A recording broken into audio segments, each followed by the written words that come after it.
হাদিস শরীফের মধ্যে আসছে হযরতে রবিয়া বিন কাব আল-আসলামী রাদিয়াল্লাহু তাআলা আনহু থেকে বর্ণিত, তিনি বলছেন কুনতু আবিতু মা রাসূলিল্লাহি সাল্লাল্লাহু আলাইহি ওয়াসাল্লাম, নবীজি সাল্লাল্লাহু আলাইহি ওয়াসাল্লামের সঙ্গে রাত্রি যাপন করলাম। সকাল বেলায় নবীজি সাল্লাল্লাহু আলাইহি ওয়াসাল্লামের ওযুর পানির ব্যবস্থা করে দিলাম। নবীজি সাল্লাল্লাহু আলাইহি ওয়াসাল্লাম খুশি হয়ে এবার বললেন, সালিয়া রবিয়া, রবিয়া তোমার যা মনে চাই চাইতে পারো, আজকে তুমি আমি নবী মুহাম্মাদের কাছে যা চাইবে আমি ব্যবস্থা করে দিব। হযরতে রবিয়া রাদিয়াল্লাহু তাআলা আনহু বললেন আসআলুকা মুরাফাকাতাকা ফিল জান্নাতি ইয়া রাসূলুল্লাহ ইয়া হাবিবাল্লাহ, দুনিয়ার কোনো জিনিস চাই না, জগতে কোনো জিনিস আপনার কাছে চাই না। আসআলুকা মুরাফাকাতাকা ফিল জান্নাতি, জান্নাতের মধ্যে আপনার কাছাকাছি পাশাপাশি থাকতে চাই। অন্য riwayat-এর মধ্যে আসছে তিনি বললেন আনতাশফানি ইয়াউমাল কিয়ামা, ইয়া রাসূলুল্লাহ আপনি আমার জন্য পরকালে সুপারিশ করবেন, এটাই চাই। নবীজি সাল্লাল্লাহু আলাইহি ওয়াসাল্লাম বললেন আওয়া গায়রা যালিক, অন্য কিছু চাও? তিনি বললেন কিচ্ছু লাগবে না, শুধুমাত্র আমার জন্য সুপারিশ করেন যেন জান্নাতে আপনার সঙ্গে থাকতে পারি। নবীজি সাল্লাল্লাহু আলাইহি ওয়াসাল্লাম বললেন শোনো, যদি এমনটা চেয়ে থাকো ফাআইননি আলা নাফসিকা বিকাসরাতি সুজুদি, বেশি থেকে বেশি সিজদা দাও, কারণ যেই ব্যক্তি বেশি থেকে বেশি সিজদা দিবে, সালাত আদায় করবে, কিয়ামতের দিন ওই ব্যক্তি আমি নবী মুহাম্মদুর রাসূলুল্লাহর সঙ্গে থাকবে। বলেন সুবহানাল্লাহ। নবীজি মুহাম্মদুর রাসূলুল্লাহ সাল্লাল্লাহু আলাইহি ওয়াসাল্লামকে আল্লাহ পাক রব্বুল আলামিন এমন কিছু বৈশিষ্ট্য দান করেছেন, যে বৈশিষ্ট্য আল্লাহ পাক রব্বুল আলামিন অন্যান্য নবী রাসূল এমনকি ফেরেশতাদেরকেও দান করেননি। সুবহানাল্লাহ। তার মধ্যে 12টি বৈশিষ্ট্য আমরা ইতিপূর্বে আলোচনা করেছিলাম। নবীজি সাল্লাল্লাহু আলাইহি ওয়াসাল্লামের পরকালীন এমন কিছু বৈশিষ্ট্য আছে, যে বৈশিষ্ট্য আল্লাহ পাক রব্বুল আলামিন কোন নবী রাসূলকে দেননি। তার মধ্যে 1 নম্বর বৈশিষ্ট্য হলো আউয়ালু মান তানশাক্কু আনহুল আরদু ইয়াউমাল কিয়ামা, কিয়ামতের দিন সর্বপ্রথম নবীজি মুহাম্মদুর রাসূলুল্লাহ সাল্লাল্লাহু আলাইহি ওয়াসাল্লাম কবর থেকে জাগ্রত হবেন। বলেন সুবহানাল্লাহ। 2 নম্বর বৈশিষ্ট্য আউয়ালু মান ইয়াবুরু সিরাত বিউম্মাতিহি, নবীজি সাল্লাল্লাহু আলাইহি ওয়াসাল্লাম সর্বপ্রথম তার উম্মতদেরকে নিয়ে পুল সিরাত পার হয়ে যাবেন। সুবহানাল্লাহ। 3 নম্বর বৈশিষ্ট্য আউয়ালু মান ইয়াদখুলুল জান্নাহ, সর্বপ্রথম নবী মুহাম্মদুর রাসূলুল্লাহ সাল্লাল্লাহু আলাইহি ওয়াসাল্লাম আল্লাহর জান্নাতে প্রবেশ করবেন। 4 নম্বর বৈশিষ্ট্য আউয়ালু মান ইয়াশফাউ লিউম্মাতিহি, নবীজি মুহাম্মদুর রাসূলুল্লাহ সাল্লাল্লাহু আলাইহি ওয়াসাল্লাম তিনি সর্বপ্রথম তার উম্মতের জন্য সুপারিশ করবেন। সুবহানাল্লাহ। 5 নম্বর বৈশিষ্ট্য আকসারুন নাসি তাবআ ইয়াউমাল কিয়ামাহ, কিয়ামতের দিন নবীজি সাল্লাল্লাহু আলাইহি ওয়াসাল্লামের উম্মতের সংখ্যা সবচেয়ে বেশি হবে। বলেন সুবহানাল্লাহ। সাহিবুল কাউসার ইয়াউমাল কিয়ামাহ, কিয়ামতের দিন নবীজি মুহাম্মদুর রাসূলুল্লাহ সাল্লাল্লাহু আলাইহি ওয়াসাল্লাম হাউজে কাউসারের মালিক হবেন। সাহিবুল মাকামিল মাহমুদ ইয়াউমিল কিয়ামাহ, কিয়ামতের দিন নবীজি সাল্লাল্লাহু আলাইহি ওয়াসাল্লাম মাকামে মাহমুদের মালিক হবেন। সর্বশেষ সাহিবুল ওয়াসিলা ইয়াউমাল কিয়ামাহ, নবীজি মুহাম্মদুর রাসূলুল্লাহ সাল্লাল্লাহু আলাইহি ওয়াসাল্লাম কিয়ামতের দিন ওসিলার মালিক হবেন। ওসিলা হলো মানজিলাতুন রাফিআ ফিল জান্নাহ, জান্নাতের সর্বোচ্চ মাকাম। সেই মাকামটা আল্লাহ পাক রব্বুল আলামিন নবীজি মুহাম্মদুর রাসূলুল্লাহ সাল্লাল্লাহু আলাইহি ওয়াসাল্লামকে দান করবে। বলেন সুবহানাল্লাহ। এই নবী মুহাম্মদুর রাসূলুল্লাহ সাল্লাল্লাহু আলাইহি ওয়াসাল্লামের সঙ্গে আমরা জান্নাতে থাকতে চাই কি চাই না? নবীজি সাল্লাল্লাহু আলাইহি ওয়াসাল্লামের সঙ্গে যারা জান্নাতে থাকবে তারা সবচাইতে বড় সৌভাগ্যবান, কারণ আল্লাহ পাক রব্বুল আলামিন জান্নাতের সর্বোচ্চ মাকাম নবীজি সাল্লাল্লাহু আলাইহি ওয়াসাল্লামকে দিবেন। যারা রাসূলুল্লাহ সাল্লাল্লাহু আলাইহি ওয়াসাল্লামের সঙ্গে জান্নাতে থাকবে তারাও সর্বোচ্চ মাকামে থাকবে। এজন্য আমরা সেই নবী মুহাম্মদুর রাসূলুল্লাহর সঙ্গে জান্নাতে কাছাকাছি পাশাপাশি থাকতে চাই কি চাই না? আমরা যদি সেই রাসূলের সঙ্গে জান্নাতে থাকতে চাই তাহলে আমাদের 6টি কাজ করতে হবে। কয়টি কাজ? চিল্লায় বলেন কয়টি কাজ? হাদিস শরীফের মধ্যে আসছে হযরতে রবিয়া বিন কাব আল-আসলামী রাদিয়াল্লাহু তাআলা আনহু থেকে বর্ণিত, তিনি বলছেন, কুনতু আবিতু মা রাসূলিল্লাহি সাল্লাল্লাহু আলাইহি ওয়াসাল্লাম, নবীজি সাল্লাল্লাহু আলাইহি ওয়াসাল্লামের সঙ্গে রাত্রি যাপন করলাম। সকাল বেলায় নবীজি সাল্লাল্লাহু আলাইহি ওয়াসাল্লামের ওযুর পানির ব্যবস্থা করে দিলাম। নবীজি সাল্লাল্লাহু আলাইহি ওয়াসাল্লাম খুশি হয়ে এবার বললেন, সালিয়া রবিয়া, রবিয়া তোমার যা মনে চাই চাইতে পারো, আজকে তুমি আমি নবী মুহাম্মাদের কাছে যা চাইবে আমি ব্যবস্থা করে দিব। হযরতে রবিয়া রাদিয়াল্লাহু তাআলা আনহু বললেন, আসআলুকা মুরাফাকাতাকা ফিল জান্নাতি রাসূলুল্লাহ ইয়া হাবিবাল্লাহ, দুনিয়ার কোনো জিনিস চাই না, জাগতিক কোনো জিনিস আপনার কাছে চাই না। আসআলুকা মুরাফাকাতাকা ফিল জান্নাতি, জান্নাতের মধ্যে আপনার কাছাকাছি পাশাপাশি থাকতে চাই। অন্য riwayat-এর মধ্যে আসছে, তিনি বললেন, আনতাশফানি ইয়াউমাল কিয়ামা, ইয়া রাসূলুল্লাহ আপনি আমার জন্য পরকালে সুপারিশ করবেন, এটাই চাই। নবীজি সাল্লাল্লাহু আলাইহি ওয়াসাল্লাম বললেন, আওয়া গায়রা যালিক, অন্য কিছু চাও? তিনি বললেন, কিচ্ছু লাগবে না, শুধুমাত্র আমার জন্য সুপারিশ করেন যেন জান্নাতে আপনার সঙ্গে থাকতে পারি। নবীজি সাল্লাল্লাহু আলাইহি ওয়াসাল্লাম বললেন, শোনো, যদি এমনটা চেয়ে থাকো, ফাআইন্নি আলা নাফসিকা বিকাসরাতি সুজুদি, বেশি থেকে বেশি সিজদা দাও, কারণ যেই ব্যক্তি বেশি থেকে বেশি সিজদা দিবে, সালাত আদায় করবে, কিয়ামতের দিন ওই ব্যক্তি আমি নবী মুহাম্মদুর রাসূলুল্লাহর সঙ্গে থাকবে। বলেন সুবহানাল্লাহ। এজন্য সালাত আদায় করতে হবে। ফরজ সালাতের সঙ্গে সঙ্গে নফল নামাজের প্রতিও যত্নবান হতে হবে, বিশেষ করে তাহাজ্জুদ নামাজের প্রতি। তার কারণ হলো, এই তাহাজ্জুদ নামাজের কারণে আল্লাহ রাব্বুল আলামিন নবীজি মুহাম্মদুর রাসূলুল্লাহ সাল্লাল্লাহু আলাইহি ওয়াসাল্লামকে মাকামে মাহমুদ দান করবেন। আবার এই তাহাজ্জুদ সালাতের কারণে আল্লাহ রাব্বুল আলামিন তার উম্মতকে জান্নাতের সর্বোচ্চ মাকাম দান করবে। বলেন সুবহানাল্লাহ। আল্লাহ রাব্বুল আলামিন বলছেন, শেষ রাত্রে যারা না ঘুমিয়ে আরামের ঘুমটাকে হারাম করে দিয়ে, যারা শয্যা থেকে বিছানা থেকে যারা তাদের দেহটা আলাদা করে আল্লাহ রাব্বুল আলামিনের সন্তুষ্টির জন্য সালাতে দাঁড়িয়ে গেল, আল্লাহ রাব্বুল আলামিন বলছেন, ফালা তা'লামু নাফসুম মা উখফিয়া লাহুম মিন কুররাতি আ'য়ুন জাযাআন বিমা কানু ইয়ামালুন। আল্লাহ রাব্বুল আলামিন বলছেন, যারা আল্লাহর সন্তুষ্টির জন্য সালাত আদায় করে, শেষ রাত্রে তাহাজ্জুদের নামাজে দাঁড়িয়ে যায়, আমি আল্লাহ রাব্বুল আলামিন তাদের চক্ষু শীতলতার জন্য এমন জান্নাত বানিয়েছি সে কল্পনাও করতে পারে না। সুবহানাল্লাহ। বিশ্বনবী সাল্লাল্লাহু আলাইহি ওয়াসাল্লাম সাহাবীদেরকে বলছেন, আমার সাহাবীরা, আফসুস সালাম ওয়া আত'ইমুত তুআম ওয়াসিলুল আরহাম ওয়া সাল্লু বিল লাইল ওয়ান নাসু নিয়াম। আল্লাহর হাবিব সাল্লাল্লাহু আলাইহি ওয়াসাল্লাম বলছেন, চারটি কাজ করো, বেশি বেশি সালাম দাও, ওয়া আত'ইমুত তুআম এতিম মিসকিনদেরকে খানা খেতে দাও, ওয়াসিলুল আরহাম আত্মীয়তার সম্পর্ক রক্ষা করো, ওয়া সাল্লু বিল লাইল ওয়ান নাসু নিয়াম মানুষ যখন ঘুম যায় তখন তোমরা সালাতে দাঁড়িয়ে যাও, তাহাজ্জুদের নামাজ আদায় করো। এই চারটি কাজ যদি করতে পারো, তাদখুলুল জান্নাতা বিসালাম, তাহলে নিরাপত্তার সঙ্গে একেবারে আল্লাহ পাক রব্বুল আলামিনের জান্নাতে তোমরা প্রবেশ করবে। সুবহানাল্লাহ। প্রিয় ভাইয়েরা আমার, অপরাধ মুক্ত, দুর্নীতি মুক্ত সমাজ এবং রাষ্ট্র গঠনে সালাতের বিকল্প কোনো আমল থাকতে পারে? যেই সালাত আপনাকে পরকালে কঠিন আযাব থেকে, জাহান্নামের শাস্তি থেকে মুক্তি দিতে পারে, সেই সালাত আপনাকে ইহকালে সব ধরনের পাপাচার থেকে, দুর্নীতি থেকে মুক্তি দিতে পারে কি পারে না?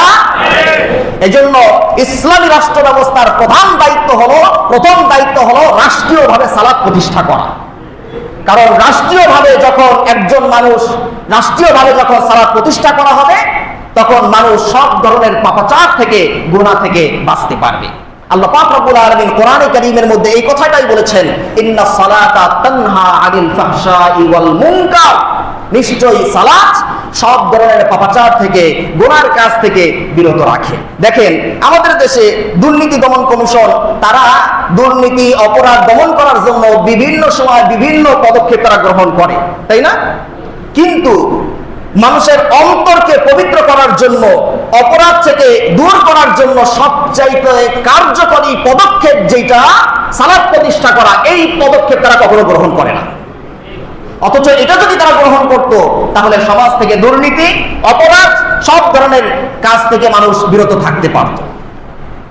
প্রিয় ভাইরা আমার, এই জন্য এই অপরাধমুক্ত সমাজ যদি আমরা গড়তে চাই, রাষ্ট্র যদি আমরা গড়তে চাই, তাহলে রাষ্ট্রীয়ভাবে সালাত প্রতিষ্ঠা করতে হবে।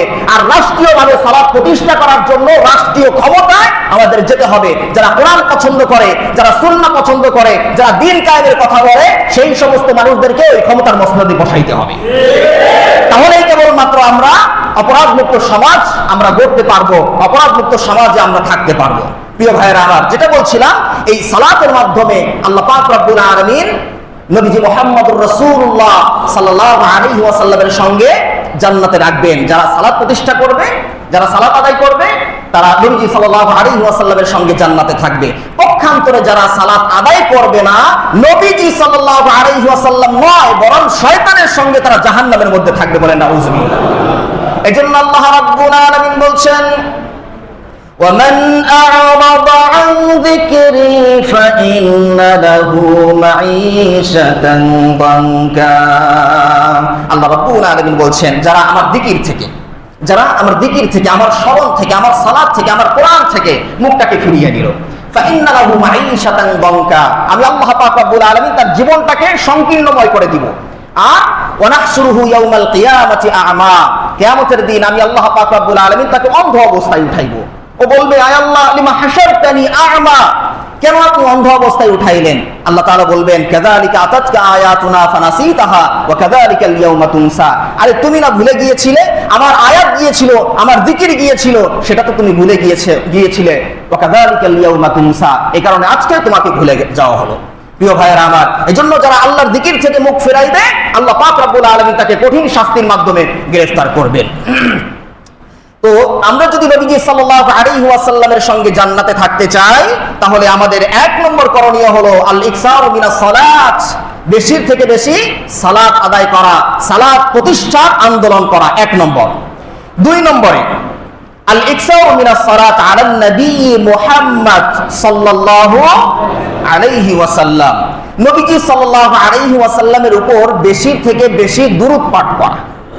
রাসূলুল্লাহ সাল্লাল্লাহু আলাইহি ওয়াসাল্লাম বলেছেন, ইন্না আউলান নাস বি ইয়াউমাল কিয়ামাতি আকসারুহুম আলাইয়া সালাতা, কিয়ামতের দিন তোমাদের মধ্যে ওই ব্যক্তি আমার সবচেয়ে কাছাকাছি পাশাপাশি থাকবে, আকসারুহুম আলাইয়া সালাতা, যে ব্যক্তি দুনিয়াতে আমার উপর বেশি থেকে বেশি দুরূদ পাঠ করেছে, বলেন সুবহানাল্লাহ।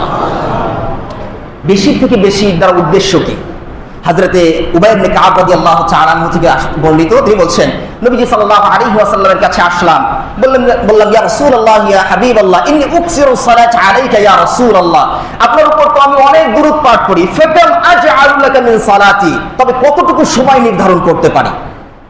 নবীজি সাল্লাল্লাহু আলাইহি ওয়াসাল্লাম বললেন, মা শি'তা, যতটুকু ইচ্ছা সময় নির্ধারণ করো। তিনি বললেন, আমার সমুদয় সময় হতে 1/4 সময় দুরূদের জন্য নির্ধারণ করলাম।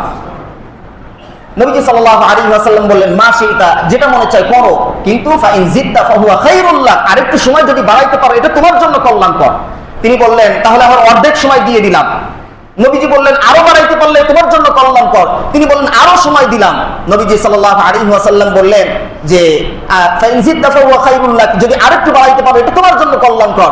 তিনি বললেন, ইয়া রাসূলুল্লাহ, ইয়া হাবিবাল্লাহ, আজআলু লাকা সালাতি কুল্লিহা, আমার সমস্ত সময়টা আপনার জন্য বরাদ্দ করলাম। সুবহানাল্লাহ। নবীজি সাল্লাল্লাহু আলাইহি ওয়াসাল্লাম বললেন, ইদান তুকফা হাম্মুক ওয়া তুগফারু লাকা যামবুক, যদি বিষয়টা এমন হয়, তোমার সমুদয় সময়টা যদি আমি নবীর উপর দুরূদ পাঠানোর জন্য যদি ওয়াকফ করে থাকো, তাহলে তোমার যত টেনশন আছে, পেরেশানি আছে, সমস্ত টেনশন পেরেশানিকে আল্লাহ তাআলা দূর করে দিবেন, বলে সুবহানাল্লাহ। দুই নম্বর, ওয়া তুগফারু লাকা যামবুক, তোমার পিছনে যত গুনাহ আছে সমস্ত গুনাহগুলো আল্লাহ রাব্বুল আলামিন ধুয়ে মুছে সাফ করে দিবেন, বলে সুবহানাল্লাহ। এজন্য আমরা নবীজি মুহাম্মদুর রাসূলুল্লাহ সাল্লাল্লাহু আলাইহি ওয়াসাল্লামের উপর বেশি থেকে বেশি দুরূদ পাঠ করব। হাদিস শরীফের মধ্যে আসছে, সহিহ মুসলিম 384 নম্বর হাদিস, আল্লাহর হাবিব সাল্লাল্লাহু আলাইহি ওয়াসাল্লাম বলেছেন, ইযা সামি'তুমুল মুআদ্দিন ফাকুলু মিসলা মা ইয়াকুল, মুয়াজ্জিন যখন আযানের বাক্যগুলো বলে, মুয়াজ্জিন যখন আযান দেয়, ওই আযানের বাক্যগুলো হুবহু তোমরা বলো। এরপরে সুম্মা সাল্লু আলাইয়া, এরপর আমার উপর দুরূদ পাঠ করো। ফামান সাল্লা আলাইয়া ওয়াহিদা সাল্লাল্লাহু আলাইহি আশরা, কারণ যেই ব্যক্তি আমার উপর একবার দুরূদ পাঠ করবে আল্লাহ পাক রব্বুল আলামিন তার উপর 10টা রহমত নাযিল করবেন, বলেন সুবহানাল্লাহ। ইমাম নবী সাল্লাল্লাহু আলাইহি ওয়াসাল্লাম বলছেন দুরূদ পাঠ করার পরে সুম্মা সাল্লাল্লাহু আলাইহি আল ওয়াসিলা, তোমরা আমার জন্য ওসিলা কামনা করো, তোমরা সকলে আমার জন্য ওসিলা কামনা করো। ওসিলাটা কি? ওসিলা হলো মানজিলাতুন রাফিআতুন ফিল জান্নাহ, এটা হলো জান্নাতের সর্বোচ্চ মাকাম। এই মাকামের অধিকারী আল্লাহ পাক রব্বুল আলামিন একজনকেই বানাইবেন। নবীজি সাল্লাল্লাহু আলাইহি ওয়াসাল্লাম বলছেন আরজু আন আকুনা আনাহু, ওই ওসিলার মালিক আল্লাহ পাক রব্বুল আলামিন আমি নবী মুহাম্মদকে বানিয়ে দিবেন, সুবহানাল্লাহ।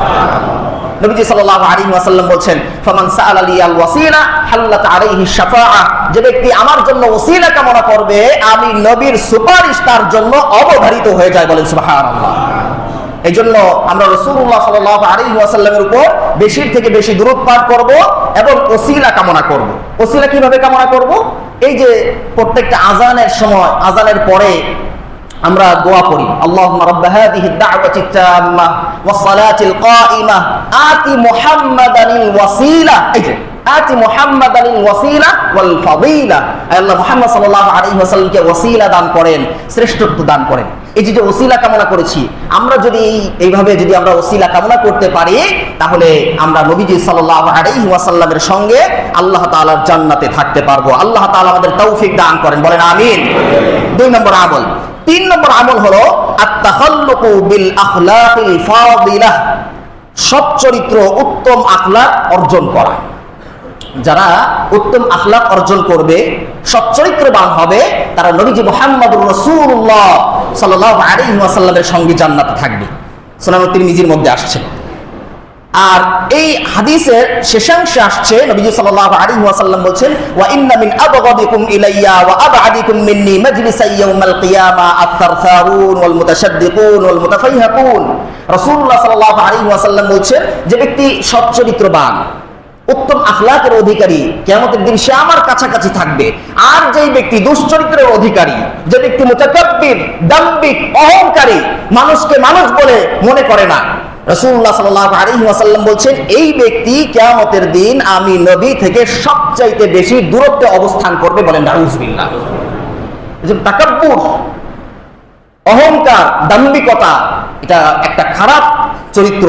এই চরিত্র আমাদেরকে বর্জন করতে হবে। কিবর কাকে বলে? কিবর বলা হয় বাতারুল হক গমতুন নাস, হককে অস্বীকার করা, গমতুন নাস মানুষকে তুচ্ছ করে দেখা, ছোট করে দেখা, নিজেকে অনেক বড় মনে করা আর অন্যকে ছোট করে দেখা, এটা হলো কিবর, এটা হলো অহংকার। যার মধ্যে এই অহংকার রয়েছে সে কখনো আল্লাহ পাক রব্বুল আলামিনের জান্নাতে প্রবেশ করবে না। রাসূলুল্লাহ সাল্লাল্লাহু আলাইহি ওয়াসাল্লাম বলেছেন যার কলবের মধ্যে যারা পরিমাণ কিবর রয়েছে সে আল্লাহ পাক রব্বুল আলামিনের জান্নাতে প্রবেশ করবে না। আর এই কিবরের কারণে, এই দাম্ভিকতার কারণে সে যদি সত্যকে অস্বীকার করে, সে যদি আল্লাহ পাক রব্বুল আলামিনের আয়াতকে অস্বীকার করে, তার জান্নাতে যাওয়া কখনো সম্ভব হবে না।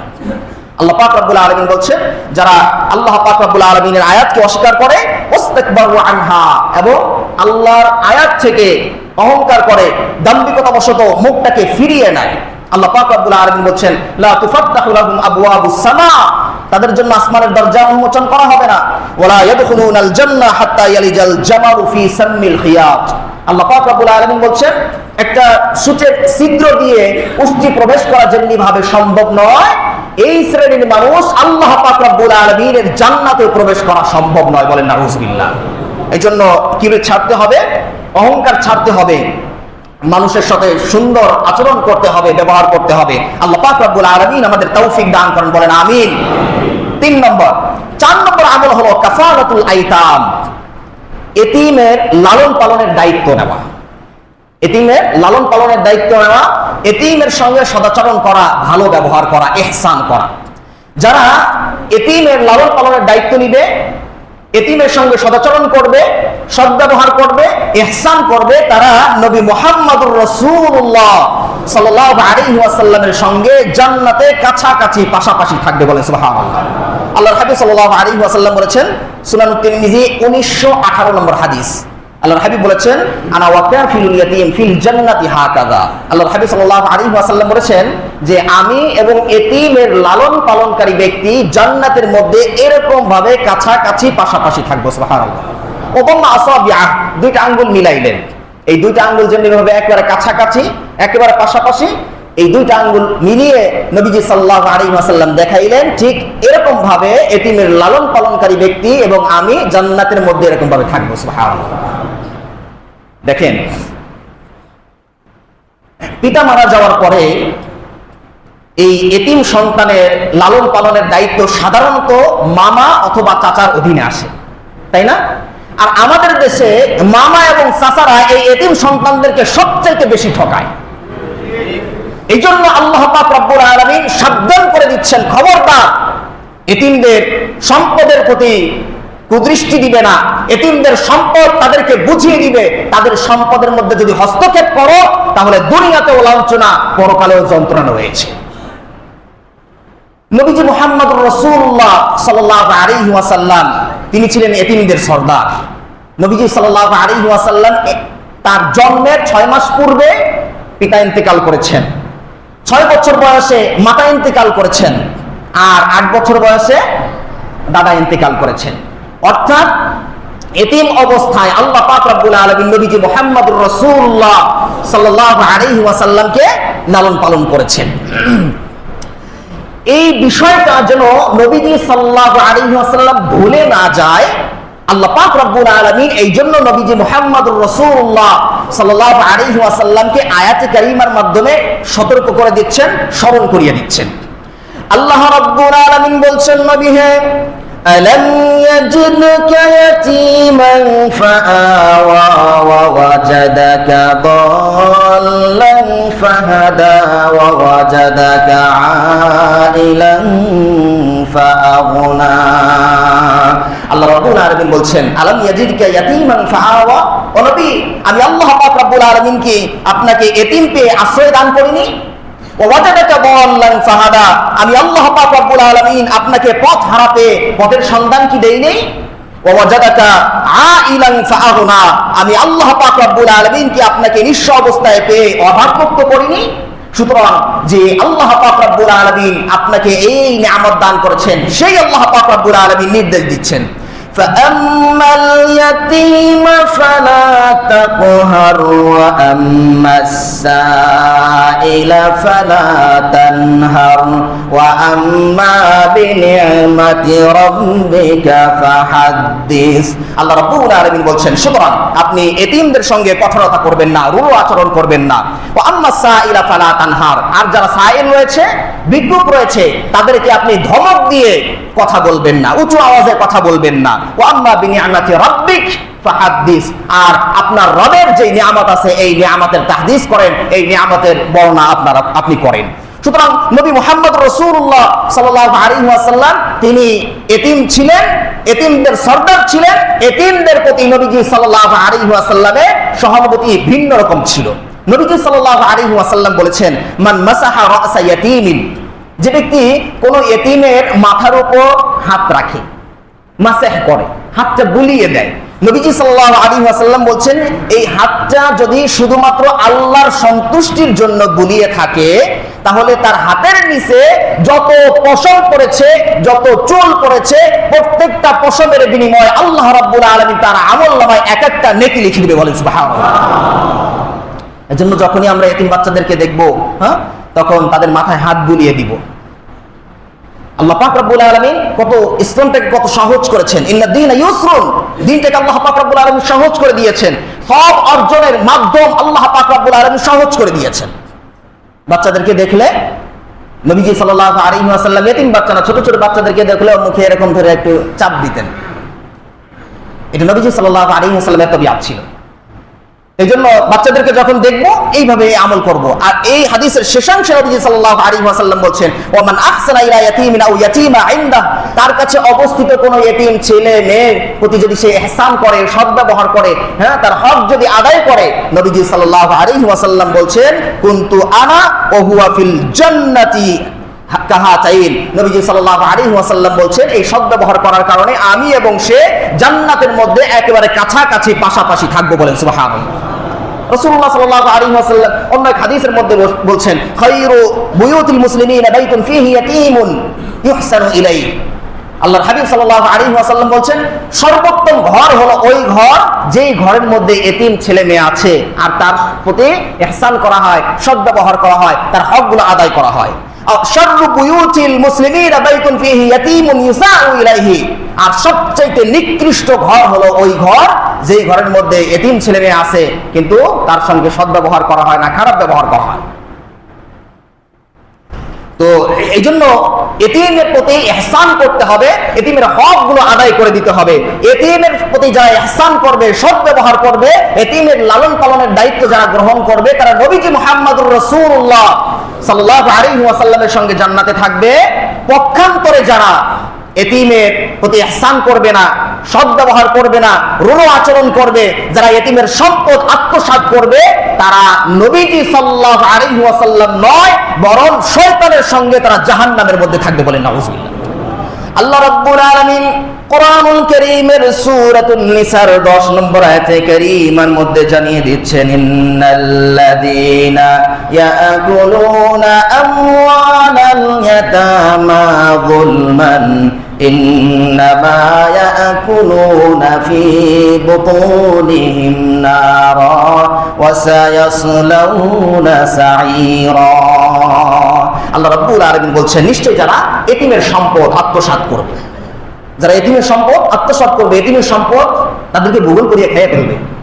ওই যে বললাম যে মামার কাছে আছে, চাচার কাছে আছে, মামা পরিবর্তন করে, রাস্তার পাশের জায়গা এটা একেবারে ওই মাঠের ভিতরে জায়গার সাথে পরিবর্তন করে নেয়, অথবা শহরের জায়গা গ্রামের জায়গার সাথে এরকম করে পরিবর্তন করে। আরে তোর তো আমি দেখবো, তোর পড়াশোনার দায়িত্ব তো আমার, টেনশন কি তো। এইভাবে তাকে ভূগোল বুঝিয়ে তার জায়গা জমি দখল করে নেয়, তার সম্পদ খেয়ে ফেলে। তো যারা এতিমের সম্পদ আত্মসাৎ করলো, ভক্ষণ করলো, আল্লাহ পাক রব্বুল আলামিন বলছেন, ইন্নামা ইয়াকুলুনা ফি বুতুনিহিম নারা, ওরা তো তাদের সম্পদ খায় নাই, বরং জাহান্নামের অগ্নি তার পেটের মধ্যে পড়লো, বলেন নাউজুবিল্লাহ। ওয়া সায়াসলাউনা সাঈরা, আর অচিরেই সে জাহান্নামের মধ্যে তারা প্রবেশ করবে, বলেন নাউজুবিল্লাহ। এজন্য এতিমের লালন পালন করা, এতিমের হকগুলো আদায় করা, এতিমের সঙ্গে ভালো আচরণ করা, এটা নবীজি সাল্লাল্লাহু আলাইহি ওয়াসাল্লামের সঙ্গে জান্নাতে থাকার অন্যতম একটি আমল। নবীজি সাল্লাল্লাহু আলাইহি ওয়াসাল্লামের সঙ্গে জান্নাতে থাকার 5 নম্বর আমল হলো তারবিয়াতুল বানাত, কন্যা সন্তানের লালন পালন করা। কন্যা সন্তানের লালন পালন করা। নবীজি সাল্লাল্লাহু আলাইহি ওয়াসাল্লাম বলেছেন, মান আরা জারিয়াতাইনি হাত্তা তাবলুগা জাআ ইয়াউমাল কিয়ামা আনা ওয়া হুয়া আদাম্মা আসাবিআহ। আল্লাহর হাবিব সাল্লাল্লাহু আলাইহি ওয়াসাল্লাম বলেছেন, যে ব্যক্তি কন্যা সন্তান লালন পালন করলো, কিয়ামতের দিন আনা ওয়া হুয়া আদাম্মা আসাবিআহ, আমি এবং সে জান্নাতের মধ্যে এরকম ভাবে কাছাকাছি এবং পাশাপাশি থাকবো। এখন কন্যা সন্তান লালন পালন করতে গিয়ে আমাদের কয়েকটি বিষয় মাথায় রাখতে হবে। 1 নম্বর হলো তাদের বেঁচে থাকার অধিকার প্রতিষ্ঠা করা। আমাদের সমাজে এখনো সেই জাহিলি যুগের মনোভাব এখন আমাদের জেহেনের মধ্যে রয়েছে। এখনো এরকম অনেক পিতা রয়েছে যে 3টা কন্যা সন্তান হইলে 4র্থ কন্যা সন্তান আর দুনিয়াতে আসতে দিতে চায় না। একটা কন্যা সন্তানের পর 2য় কন্যা সন্তান দুনিয়াতে আনতেই চায় না। আবার এরকম অনেক পিতা আছে যারা সন্তান আসছে, ওই সন্তান যেন ঘরের মধ্যে না আসে, ওটা যেন ওই হাসপাতাল থেকে অন্য কাউকে দিয়ে দেওয়া হয়, এরকম ব্যবস্থা গ্রহণ করে। ওই জাহিলি যুগের মনোভাব, চিন্তাধারা এখন আমাদের জেহেনের মধ্যে রয়েছে। তো 1 নম্বর হলো কন্যা সন্তান লালন পালনের ক্ষেত্রে আমাদের 1 নম্বর যে দায়িত্ব সেটা হলো তাদের বেঁচে থাকার অধিকার প্রতিষ্ঠা করা, 1 নম্বর। 2 নম্বর হলো লালন পালনে অবহেলা না করা। লালন পালনে অবহেলা না করা, তাদেরকে পরিপূর্ণভাবে তাদের যে ভরণ পোষণ আছে, তাদের যা কিছু প্রয়োজন সবকিছুর পরিপূর্ণ ব্যবস্থা করা। রাসূলুল্লাহ সাল্লাল্লাহু আলাইহি ওয়াসাল্লাম বলেছেন, যে ব্যক্তির 3টি কন্যা সন্তান রয়েছে তাদেরকে তাদের খাদ্যের ব্যবস্থা করলো, তাদের পরিধানের কাপড়ের ব্যবস্থা করলো, তার সামর্থ্য মোতাবেক করলো। কুন্নালাহু হিজাবাম মিনান নার ইয়াউমাল কিয়ামা, কিয়ামতের দিন এই মেয়েরা জাহান্নাম থেকে বাঁচার জন্য তার জন্য প্রতিবন্ধক হিসেবে দাঁড়িয়ে যাবে, বলেন সুবহানাল্লাহ, ঢাল হিসেবে দাঁড়িয়ে যাবে এই মেয়েরা। 2 নম্বর। 3 নম্বর হলো শিক্ষা লাভের অধিকার প্রতিষ্ঠা করা। শুধু আমরা ছেলেদেরকে উচ্চ শিক্ষায় শিক্ষিত করব আর মেয়েদেরকে শিক্ষা দিব না, কোনো মতে একটু পাশ করায় ছেড়ে দিব, এটা ঠিক না। আপনি যদি ইসলামী ইতিহাস দেখেন তাহলে দেখবেন নবীজি সাল্লাল্লাহু আলাইহি ওয়াসাল্লামের হ্যাঁ, নবীজি সাল্লাল্লাহু আলাইহি ওয়াসাল্লামের যুগে নারীরা কত শিক্ষা গ্রহণ করেছে। হাদিসের মধ্যে আসছে হযরত ইবনে মাসউদ রাদিয়াল্লাহু তাআলা আনহু বলেছেন, হ্যাঁ, হযরত ইবনে ওমর রাদিয়াল্লাহু তাআলা আনহু উনি বলেছেন যে আমাদের সমস্ত সাহাবীদের ইলম যদি জমা করা হয়, আম্মা জান আয়েশা সিদ্দিকা রাদিয়াল্লাহু তাআলা আনহার ইলমের ধারে কাছেও যাইবে না। ওনারা এইভাবে ইলম হাসিল করেছেন। এজন্য ওনাদের মেয়েদের আপনার পরিপূর্ণভাবে তাদের শিক্ষা লাভের অধিকার এটা প্রতিষ্ঠা করতে হবে। 4 নম্বর হলো তাদের মত প্রকাশের স্বাধীনতা দিতে হবে। মেয়েদের মত প্রকাশের স্বাধীনতা, বিশেষ করে বিবাহের সময় অবশ্যই তাদের কাছ থেকে মত নিয়ে নিতে হবে। সে বিবাহের সে সন্তুষ্ট কিনা, তার রায় আছে কিনা, অবশ্যই তার কাছ থেকে এই মত নিতে হবে। এটা না নিয়ে যদি বিবাহ দিয়ে দেয় তাহলে ওই বিবাহটা এটা সহি হবে না। নবীজি সাল্লাল্লাহু আলাইহি ওয়াসাল্লামের কাছে হাদিসের মধ্যে আসছে, হিন্দিকা বিনতে হুদাব নামক একজন মহিলা তিনি আসলেন, একজন মেয়ে আসলেন, বললেন ইয়া রাসূলুল্লাহ ইন্না আবি যাওয়াজানি, আমার বাপ আমাকে বিয়ে দিয়েছে কিন্তু আমি এটা পছন্দ করি না, আমি ওই ছেলেকে পছন্দ করি না। নবীজি সাল্লাল্লাহু আলাইহি ওয়াসাল্লাম বললেন যাও, বিবাহ ডিসমিস, বিবাহ এটা চলবে না। ফারাদ্দান নবী সাল্লাল্লাহু আলাইহি ওয়াসাল্লাম নিকাহা, নবীজি সাল্লাল্লাহু আলাইহি ওয়াসাল্লাম বিবাহ ভেঙে দিলেন। তার মানে হলো মত গ্রহণ করতে হবে, নারীর কাছ থেকে, মেয়ের কাছ থেকে অবশ্যই মতামত গ্রহণ করতে হবে। আর 5 নম্বর হলো আর্থিক অধিকার প্রতিষ্ঠা করা। মেয়েদের আর্থিক অধিকার প্রতিষ্ঠা করতে হবে। ও যদি, আপনার ছেলে যদি 2 অংশ পায়, মেয়ে 1 অংশ পাবে, তাকে সেটা দিতেই হবে। আপনি যদি না দেন তাহলে আল্লাহ পাক রব্বুল আলামিনের ফরজ বিধানের মধ্যে আপনি হস্তক্ষেপ করলেন। অনেক পিতা আছে চিন্তা করে, আরে মেয়ে তো চলে যাবে, আরেকজনের ঘরে যাবে, তো ওরা দেবো কেন, ওরা দেওয়ার প্রয়োজন নাই।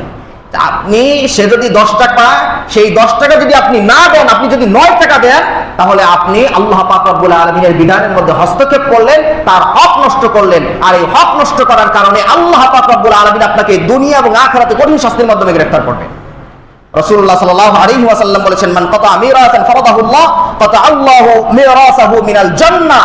যে ব্যক্তি কারো হক নষ্ট করলো, কারো উত্তরাধিকারী যে সম্পদ এটা নষ্ট করলো, কাতা আল্লাহু মিরাসাহু মিনাল জান্নাহ, জান্নাতের যে হক রয়েছে সেই হকটা আল্লাহ পাক রব্বুল আলামিন কর্তন করে দিবেন, জান্নাতের হকটা আল্লাহ পাক রব্বুল আলামিন নষ্ট করে দিবেন। এইজন্য কন্যা সন্তানের লালন পালন করা এবং যে 5টি সূরা বললাম, অবশ্যই 5টি সূরা জেহেনের মধ্যে রাখা। সর্বশেষ নবীজি সাল্লাল্লাহু আলাইহি ওয়াসাল্লামের সঙ্গে জান্নাতে থাকার সর্বশেষ আমল হলো আল ইলতিজামু বিতাআতিল্লাহি ওয়া রাসূলিহি, আল্লাহ এবং আল্লাহর রাসূলের আনুগত্য করা। আল্লাহ এবং আল্লাহর রাসূলের আনুগত্য করা, যারা আল্লাহ এবং আল্লাহর রাসূলের আনুগত্য করবে জান্নাতের মধ্যে নবীজি সাল্লাল্লাহু আলাইহি ওয়াসাল্লামের সঙ্গে কাছাকাছি পাশাপাশি থাকবে। সুবহানাল্লাহ। আমাদের আয়েশা সিদ্দিকা রাদিয়াল্লাহু তাআলা আনহা থেকে বর্ণিত, তিনি বলছেন একজন সাহাবী দৌড়ে আসলেন নবীজির কাছে, বললেন ইয়া রাসূলুল্লাহ ইয়া হাবিবাল্লাহ ইন্নাকা লা আহাব্বু ইলাইয়া মিন নাফসি ওয়া ওয়ালাদি ওয়া আহলি ওয়া মালি। ইয়া রাসূলুল্লাহ, আমি আমার সবকিছুর চাইতে আপনারে বেশি মহব্বত করি, কিন্তু ঘরের মধ্যে যখন থাকি, আপনারে যখন দেখি না, তখন তো আমি আর টিকতে পারি না, সঙ্গে সঙ্গে আপনার কাছে চলে আসি, আপনাকে দেখে আমার কলিজা আমি ঠান্ডা করি। এবার নবীজি সাল্লাল্লাহু আলাইহি ওয়াসাল্লামকে বললেন ইয়া রাসূলুল্লাহ, তবে আপনার মৃত্যুর কথা যখন আমার স্মরণে আসে, আমার মৃত্যুর কথা যখন স্মরণে আসে, তখন তো আমি আর ধৈর্য ধারণ করতে পারি না, কারণ আমি তখন চিন্তা করি আপনি তো জান্নাতের মধ্যে সর্বোচ্চ মাকামে থাকবেন, নবীদের সঙ্গে থাকবেন, আর আমি জান্নাতে গেলেও আমি তো আপনাকে সেখানে দেখতে পারবো না। ইয়া রাসূলুল্লাহ, আপনাকে যদি না দেখি তাহলে তো আমি টিকে থাকতে পারবো না। নবীজি সাল্লাল্লাহু আলাইহি ওয়াসাল্লামকে বলছেন, ফালাম ইয়ারুদ্দুন নবী সাল্লাল্লাহু আলাইহি ওয়াসাল্লাম, নবীজি সাল্লাল্লাহু আলাইহি ওয়াসাল্লাম কিছু বললেন না, সঙ্গে সঙ্গে আল্লাহ পাক রব্বুল আলামিন আয়াতে কারিমা নাযিল করে দিয়েছেন। সুবহানাল্লাহ। আল্লাহ রাব্বুল আলামিন ওই সাহাবীর ব্যাপারে আয়াতে কারিমা নাযিল করে জানায় দিলেন, ওয়া মাইয়ুতি'ল্লাহা ওয়ার রাসূল فَأُولَئِكَ مَعَ الَّذِينَ أَنْعَمَ اللَّهُ عَلَيْهِمْ مِنَ النَّبِيِّينَ وَالصِّدِّيقِينَ وَالشُّهَدَاءِ وَالصَّالِحِينَ। আল্লাহ রাব্বুল আলামিন বলছেন, যারা আল্লাহ এবং আল্লাহর রাসূলের ইতাআত করে, যারা কোরআন মানে, যারা সুন্নাহ মানে, তারা আল্লাহর রাসূলের সঙ্গে থাকবে, নবীদের সঙ্গে থাকবে, সিদ্দিকীনদের সঙ্গে থাকবে, শহীদদের সঙ্গে থাকবে, সালেহীনদের সঙ্গে আল্লাহর জান্নাতে থাকবে। বলেন সুবহানাল্লাহ। এজন্য রাসূলুল্লাহর ইতাআত করার দরকার আছে না নাই? আল্লাহ পাক রব্বুল আলামিনের অনুসরণের দরকার আছে না নাই?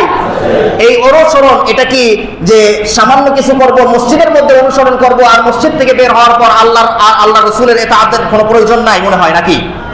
সর্বক্ষেত্রে অনুসরণের দরকার আছে না নাই?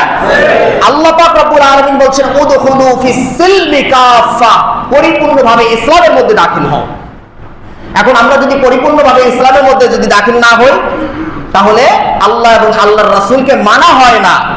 আল্লাহ পাক রব্বুল আলামিন পরিষ্কার জানিয়ে দিচ্ছেন, আফাতুমিনুনা বিবাদিল কিতাব ওয়া তাকফুরুনা বিবাদ, যদি কোরআনের কিছু মানো, ইসলামের কিছু মানো, আর যদি কিছু না মানো, ইসলামটাকে শুধুমাত্র যদি মসজিদের মধ্যেই তোমরা সীমাবদ্ধ রাখো, আর যদি মাদ্রাসার মধ্যে সীমাবদ্ধ রাখো, কিন্তু পার্লামেন্ট পর্যন্ত যদি ইসলাম যদি না পৌঁছাও, তাহলে কোরআনকে মানা হয় না, ইসলামকে মানা হয় না। এজন্য ইসলামকে যদি ফলো করতে হয়, আল্লাহ পাক রব্বুল আলামিনের ইতাআত অনুকরণ যদি করতে হয়, তাহলে পরিপূর্ণভাবে করতে হবে। কোরআনে কারীমে আল্লাহ পাক রব্বুল আলামিন আয়াতে কারীমা নাযিল করেছেন 6236টি। এমনি আমাদের প্রসিদ্ধ আছে 6666, মানে 6666, এটা প্রসিদ্ধ কথা, কিন্তু এটা বিশুদ্ধ কথা না। তো আল্লাহ পাক রব্বুল আলামিন 6236টি আয়াতে কারীমা নাযিল করলেন। এই 6235টি আয়াতের প্রতি আপনি ঈমান আনলেন, শুধুমাত্র একটা আয়াতের প্রতি আপনি ঈমান আনলেন না, বিশ্বাস আনলেন না, বিশ্বাস করলেন না, ওয়াল্লাহি আল্লাহর কসম করে বলছি আপনি মুমিন হতে পারবেন না। পরিপূর্ণভাবে যদি মুমিন হতে হয়, আল্লাহর ইতাআত যদি করতে হয়, পরিপূর্ণভাবে ফলো করতে হবে, মানতে হবে। প্রিয় ভাইরা আমার, এখানে একটি কথা আপনাদেরকে বলে রাখতে চাই, সেটা হলো ধর্মনিরপেক্ষতাবাদ এটি কুফরি মতবাদ। বলেন ধর্মনিরপেক্ষতাবাদ এটি কি? আরো জোরে বলেন ধর্মনিরপেক্ষতাবাদ এটি কি? ধর্মনিরপেক্ষতাবাদ এটি কুফরি মতবাদ, এটি শয়তানি মতবাদ। তার কারণ হলো ধর্মনিরপেক্ষতাবাদ বলে সকল ধর্ম সমান এবং সঠিক, কিন্তু আল্লাহ পাক রব্বুল আলামিন বলছেন সকল ধর্ম সঠিক নয়, সকল ধর্ম সমান নয়, একমাত্র মনোনীত দিন হলো, জীবন ব্যবস্থা হলো ইসলাম। ইসলাম ছাড়া যত জীবন ব্যবস্থা আছে, যত দিন আছে, যত ধর্ম আছে, সবগুলো বাতিল, সবগুলো অগ্রহণযোগ্য। এগুলো কখনো আল্লাহ তাআলার কাছে মকবুল নয়, গ্রহণযোগ্য নয়। আল্লাহ তাআলা বলছেন ওয়ামাই ইয়াবতাগি গায়রাল ইসলামি দীনা ফালা ইউকবালা মিন। আল্লাহ পাক রব্বুল আলামিন বলছেন ইসলাম ছাড়া অন্য কোন জীবন ব্যবস্থা কেউ যদি গ্রহণ করে, গ্রহণ করা হবে না। ওয়া ফিল আখিরাতি মিনাল খাসিরিন, অবশ্যই সে আখিরাতে ক্ষতিগ্রস্তদের দলভুক্ত হয়ে যাবে।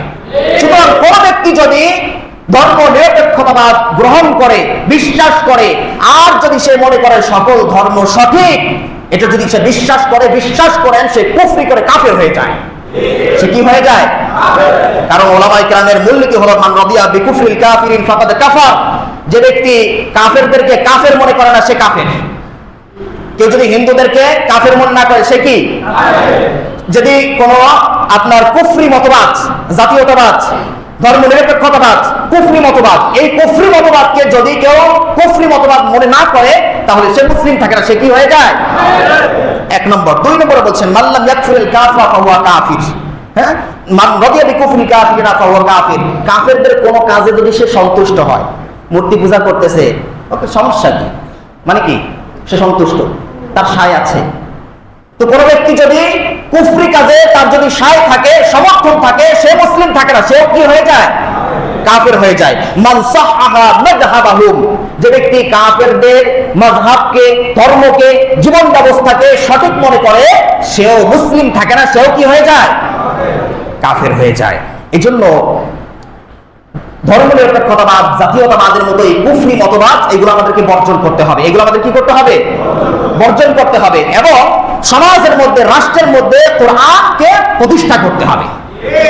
প্রিয় ভাইরা আমার, সর্বশেষ যে কথা বলছি, আমাদের দেশের কিছু মোল্লারা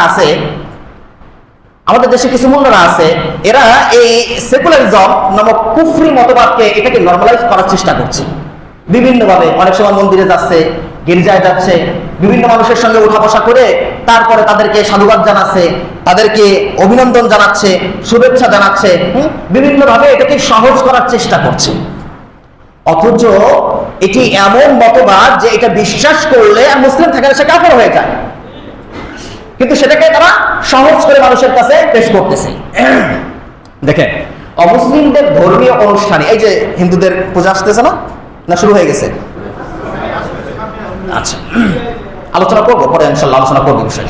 তো এই যে হিন্দুদের ধর্মীয় অনুষ্ঠানে অংশগ্রহণ করা, সাহায্য সহযোগিতা করা, তাদেরকে বাহবা দেওয়া, তাদেরকে আপনার অভিনন্দন জানানো, শুভেচ্ছা জানানো, এগুলো সম্পূর্ণ সুস্পষ্ট হারাম এবং এইগুলো সুস্পষ্ট ঈমান বিধ্বংসী কাজ।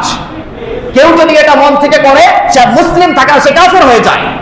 হিন্দুরা মূর্তি পূজার কারণে, মূর্তি পূজা করার কারণে যেমনিভাবে মুশরিক, সমর্থন দেওয়ার কারণে সমপরিমাণ সে মুশরিক হয়ে যায়। কেন? তার কারণ হলো সে কুফর এবং শিরকি কাজকে সমর্থন করেছে। কুফরি কাজকে সে সমর্থন করেছে, এই সমর্থন করার কারণে সে মুশরিক হয়ে যায়। আল্লাহ পাক রব্বুল আলামিন বলেছেন, ওয়ালা তারকানু ইলাল্লাযীনা যালামু ফাতামাসসাকুমুন নার। যারা জালেম আয় আশরাকু, যারা আল্লাহর সঙ্গে শিরিক করে, খবরদার তাদের দিকে ঝুঁকবে না। যদি ঝুঁকো, যেভাবে ঝুঁকো, তাহলে ফাতামাসসাকুমুন নার, জাহান্নামের আগুন তোমাদেরকে স্পর্শ করবে। আচ্ছা দেখেন, যেখানে আল্লাহর সঙ্গে ইস্তেহজা করা হচ্ছে, আল্লাহর সঙ্গে ঠাট্টা করা হচ্ছে শিরকিয়াতের মাধ্যমে। আপনার যদি কেউ বাসটা বলে, আপনি তো কেউ এটা গ্রহণ করতে চান না, আপনি তো সঙ্গে সঙ্গে অনেক কাঁচা কিলে খেয়ে ফেলবেন, চাবাই খেয়ে ফেলবেন। কিন্তু আল্লাহর সঙ্গে শিরিক করা হচ্ছে। আল্লাহ তাআলা আসমান বানিয়েছেন, জমিন বানিয়েছেন, সেটার মধ্যে আরেকজনকে, মূর্তিকে আপনার তার সমকক্ষ হিসেবে দাঁড় করিয়েছে। যেখানে আল্লাহর সঙ্গে শিরিক করা হচ্ছে, অংশীদার সাব্যস্ত করা হচ্ছে, সেখানে আপনি গেলেন, তাদেরকে শুভেচ্ছা জানালেন, তার মানে কি? আপনি ওই শিরকিয়াতের প্রতি আপনি সমর্থন জানাইলেন। তো যেখানে আল্লাহর সঙ্গে ইস্তেহজা করা হচ্ছে, ঠাট্টা করা হচ্ছে, শিরক করা হচ্ছে, আপনি সেখানে গেলেন, তাদেরকে শুভেচ্ছা জানালেন, মানেই হলো আপনি তাদেরকে, তাদের ওই কাজের প্রতি আপনার সায় রয়েছে, সমর্থন রয়েছে। আর যার এই শিরকিয়াতে কাজের প্রতি সমর্থন রয়েছে, সে মুসলিম থাকে না, সেও ওই মুশরিক হয়ে যায়। এজন্য সামনে যেহেতু মূর্তি পূজা আসতেছে, ওদের যে আসছে ওরা ওদের অনুষ্ঠান পালন করবে, কোনো সমস্যা নাই। কিন্তু আমরা মুসলিম হিসেবে আমরা এর থেকে আমরা বিরত থাকবো। তাদেরকে কোনোভাবে, তাদেরকে শারদীয় শুভেচ্ছা আমরা জানাবো না, কোনোভাবে টাকা পয়সা দিব না, কোনোভাবে তাদের সঙ্গে আমরা সমর্থন জানাবো না। আল্লাহ পাক রব্বুল আলামিন আমাদেরকে যে কথাগুলো আমরা শ্রবণ করেছি, আমাদের আমল করার তৌফিক দান করেন, বলেন আমিন। বিশেষ করে নবীজি সাল্লাল্লাহু আলাইহি ওয়াসাল্লামের সঙ্গে আমরা যেন জান্নাতে থাকতে পারি, যে 6টি আমলের কথা বললাম।